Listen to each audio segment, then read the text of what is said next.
Fala galera, eu sou o Thiago, você tá no Música Curiosa e hoje em dia é muito fácil a gente ouvir aí as músicas dos nossos artistas preferidos e que contam com super produções, certo? Mas você já parou pra pensar que em algum momento da história somente era possível ver música ao vivo? Pois é, e é por isso mesmo que hoje a gente vai contar a história da gravação de músicas, então fica aí que eu já te conto.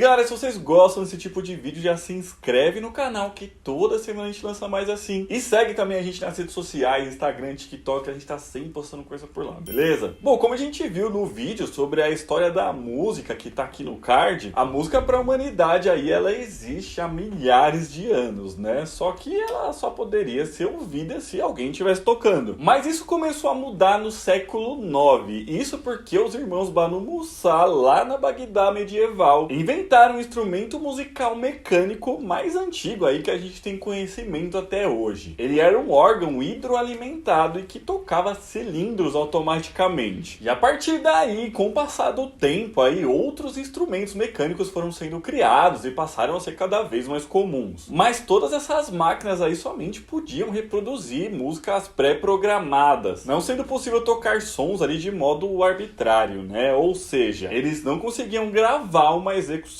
para depois reproduzi-las. O primeiro aparelho com capacidade para gravar sons mecanicamente foi o fonoautógrafo, desenvolvido em 1857 por Edward Leon Scott de Martinville. Esse aparelho ele captava vibrações sonoras por meio de um diafragma que movia uma caneta contra um cilindro rotativo que tinha um pigmento preto. E assim então as ondas sonoras ficavam marcadas lá. Porém, por conta da tecnologia que era bem mais limitada lá na época, esses sons eles nunca mais podiam ser reproduzidos. Então eles eram gravados, mas não eram reproduzidos. Uma das primeiras músicas que foram gravadas aí nesse dispositivo foi o Au clair de la lune, que era uma música folclórica ali popular lá da França e que foi convertido em modelo digital aí para as pessoas de fato conseguirem ouvir somente agora em 2008 aí, há, sei lá, pouco mais de 10 anos atrás. Inclusive acredita-se que essa possa ser aí a gravação de uma voz humana mais antiga da história.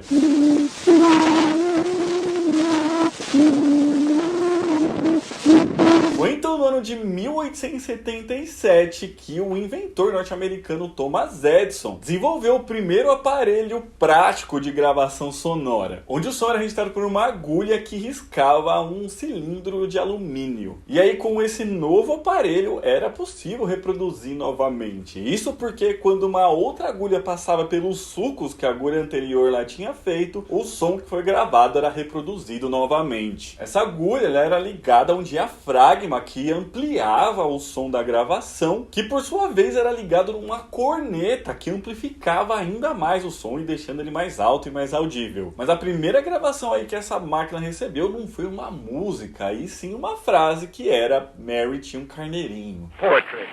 Mary had a little lamb, its fleece was white as snow, and everywhere that Mary went, the lamb... Foi nesse mesmo ano que John Cruise construiu um aparelho funcional a partir ali da invenção do Thomas Edison. Esse aparelho tinha incrível capacidade de gravar mais de 2 minutos de áudio mono, e assim então esse equipamento começava a evoluir. E então, vendo esse mercado aí, o Thomas Edison ele patenteou aí todo esse sistema.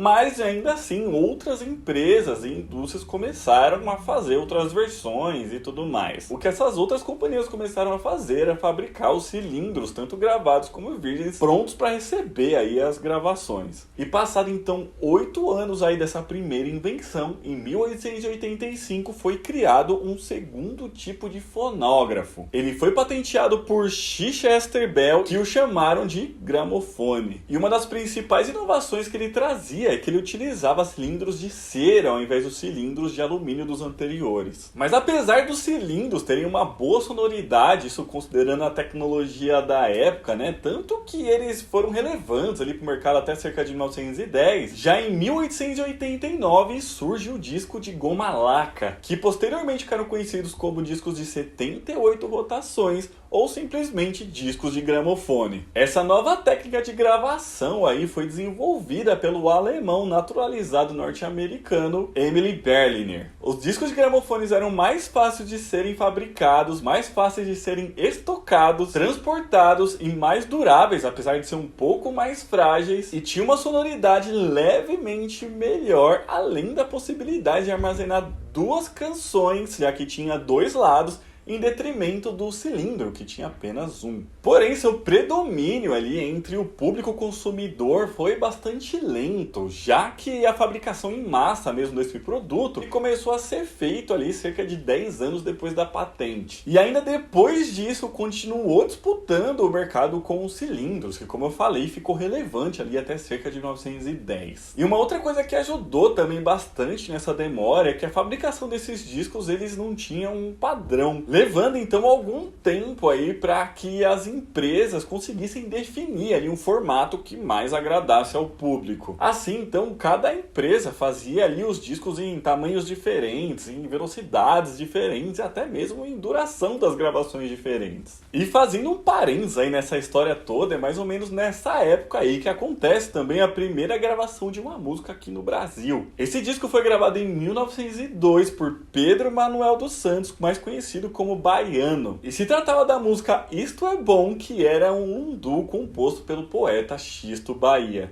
Levanta a saia, mulata, não deixe a renda rachar. Quando chegou em meados da década de 20, o tradicional sistema mecânico foi substituído ali pelo sistema de gravação elétrico, que foi lançado pela gravadora Columbia, que atualmente é a Sony Music. Isso tudo aí foi possível graças à invenção da válvula, e com essa nova tecnologia ali as gravações tinham menos ruídos, uma maior dinâmica e menos distorções. E já no ano de 1930 começa a chegar no mercado o long play, o famoso LP. Porém, nessa época aí ele foi um fracasso retumbante, já que os Estados Unidos passavam por uma grande crise lá, a crise de 29, né, que ficou conhecido como a Grande Depressão. Porém, tudo isso mudou aí no ano de 1948, cerca de 20 anos depois, né, quando novamente a gravadora Columbia lançou um novo tipo de LP com um vinil mais flexível e mais durável do que os antigos discos de gramofone, além do que comportava um total de 45 minutos de gravação considerando os dois lados. Ou seja, sendo muito mais do que qualquer tecnologia anterior e assim rapidamente dominando o mercado. O disco de estreia desse novo LP foi um concerto de Beethoven interpretado por violinistas da Filarmônica de Nova York.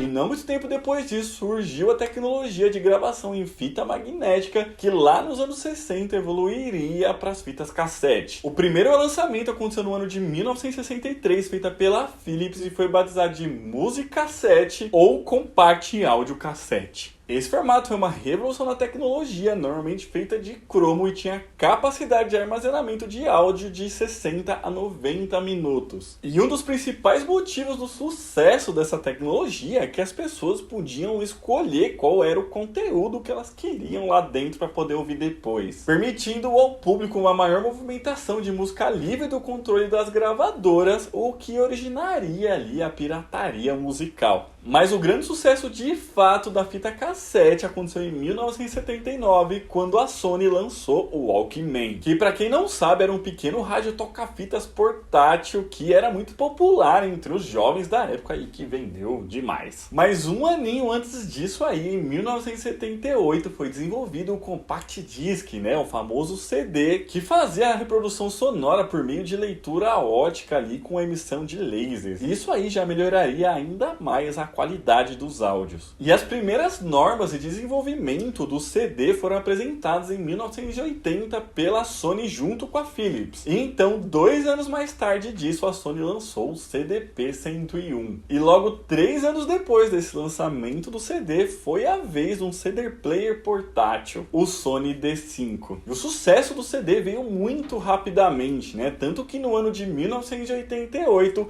as vendas de discos em CD já tinha ultrapassado dos tradicionais LPs. E vendo todo esse sucesso aí do CD, o mercado então começou a tentar emplacar novas mídias. Tanto que no ano de 1992 a Sony lança o Minidisc. Mas pra quem é da época aí vai lembrar que ele não fez muito sucesso não, tá? Mas logo no ano de 94 foi lançado o DVD pela Sony junto com a Toshiba. Essa nova mídia aí tinha capacidade de armazenar cerca de 4,7 GB por causa do seu sistema de compressão de dados, e a princípio os DVD players ali eram vendidos no Japão, chegando aos Estados Unidos ali entre 97 e 98 e já ficando muito popular. Mas é justamente nesse momento aí que é desenvolvido um novo formato para áudios digitais, o MP3. E assim então as músicas passaram a ser disponibilizadas na internet, que começava ali a dar seus primeiros passos para a população em geral. Um exemplo disso foi o site www.mp3.com, que disponibilizava mais de